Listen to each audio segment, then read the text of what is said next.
This was Toronto's second mass casualty incident in 3 months. The injured from last night's shooting were taken to several hospitals, including 3 admitted to treatment at Sunnybrook Health Sciences Centre. Dr. Dan Cass is Sunnybrook's chief medical executive, and last hour on CBC's Radio Metro Morning program, he explained the facility's action plan for a major incident.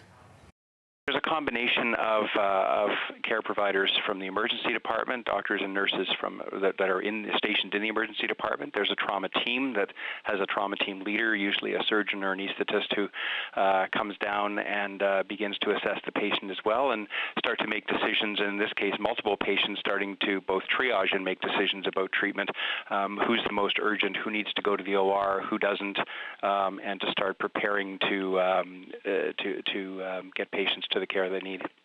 And time is of the essence in something like this. Always. It's important that we're making timely decisions, and sometimes patients need immediate care. Sometimes it turns out that their injuries are less severe, and they can be managed in a less acute way. But assessing that and trying to find the nature of their injuries and what resources they need is always the first priority. What sort of planning is done in advance of something like this for what are often called mass casualty events? I mean, we had the van attack that was 3 months ago from the shooting. What does that lead to in terms of being prepared for something like this? Yeah. So Sunnybrook, actually, I'm quite proud of the emergency preparedness work that's done here at Sunnybrook, and everything from having what's called a code orange plan, so a plan for how each area of the hospital will respond when there's a multi-casualty incident, to having a set of training exercises that are done. And to give you an example, so the van attack that happened in late April, about 10 days after that took place, the entire response team at Sunnybrook did a tabletop exercise. It had been planned long in advance, but a tabletop exercise involves simulating what would happen in a multi-casualty event. So this is, you sort of picture our entire auditorium at Sunnybrook filled with tables with the various teams from ICU and Emerge and the OR, et cetera, and being given simulated scenarios where patients are coming in and there's this challenge or that challenge, and they have to work through on paper rather than in real life what would happen, and it helps us fine-tune the process. There have been a number of shootings in this city this summer, and they've happened in a number of different neighborhoods in this city.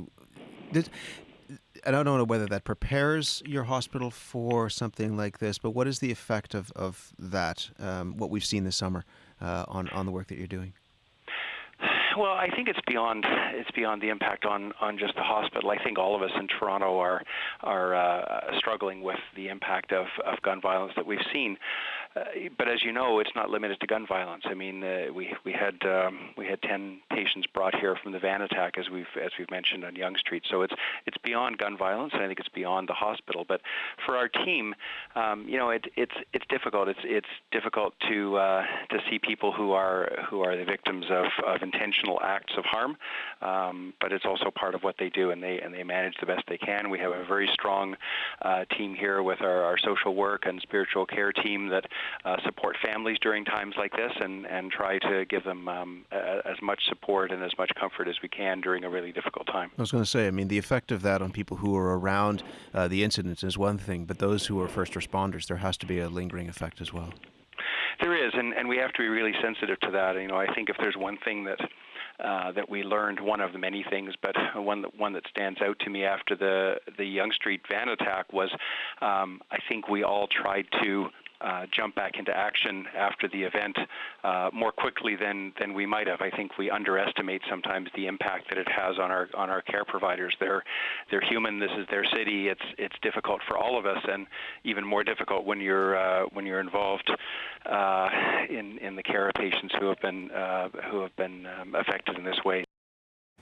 Dr. Dan Cass, Sunnybrook Hospital's Chief Medical Executive, and he was speaking with Matt Galloway on CBC Radio's Metro Morning earlier today.